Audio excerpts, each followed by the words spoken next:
The delegation of the European Union in Jamaica and the Jamaica Constabulary Force for the help and services being provided to make this a success. We know from our own experiences here in Jamaica and from studies in different parts of the world that children in economically and socially disadvantaged communities are at considerable risk of poor development because of inadequate social services. They are also likely to perform poorly in school due to a lack of school readiness. This problem of poor child development often contributes to intergenerational poverty. When we add to these factors the fear of and exposure to crime and violence, we can see that if not addressed in a holistic and targeted manner, we are condemning our children to a life cycle of continuing poverty and underdevelopment. To break this potential cycle, the infrastructure projects being implemented include, you've heard it, but I'd love to repeat it again because of the significance of it: better roads and stormwater drainage, replacement of zinc fences with alternative fencing,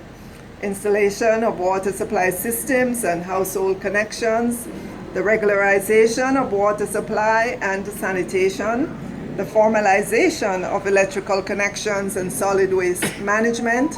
rehabilitation of schools, construction or rehabilitation of community integrated spaces, sports facilities, solid waste management, which is cleanup and beautification of communal spaces, provision of equipment for solid waste collection, infrastructure, training of environmental wardens who will work with community residents to ensure the proper storage and disposal of solid waste, training of community groups to maintain infrastructure and providing them with the ways to manage the facilities. Safe passages, which is upgrading of specific routes to and from schools utilized by students to include street signs, pedestrian crossings, lay-by, sidewalk upgrading, murals depicting how to move through the area safely, rehabilitation of vending areas that are on sidewalks, and of course, public education so that all who pass by will know what it is and will treat it in the way that it deserves to be treated. As you know, there are different phases to this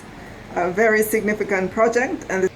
provision of civil documentation such as birth certificates and TRN, peace building, training of community mediators, capacity building of community-based organizations, parenting training, and that is of significant importance to us in education because it's the home from which the child comes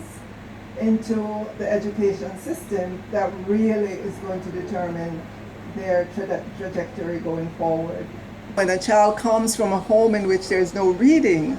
that child is way behind, reading maybe 2 grades below where they should be. So parenting training is significantly important to the education sector. And of course, there will be school-based interventions, which would include behavior modification, academic support and recreation, staff development, sports, and summer camps.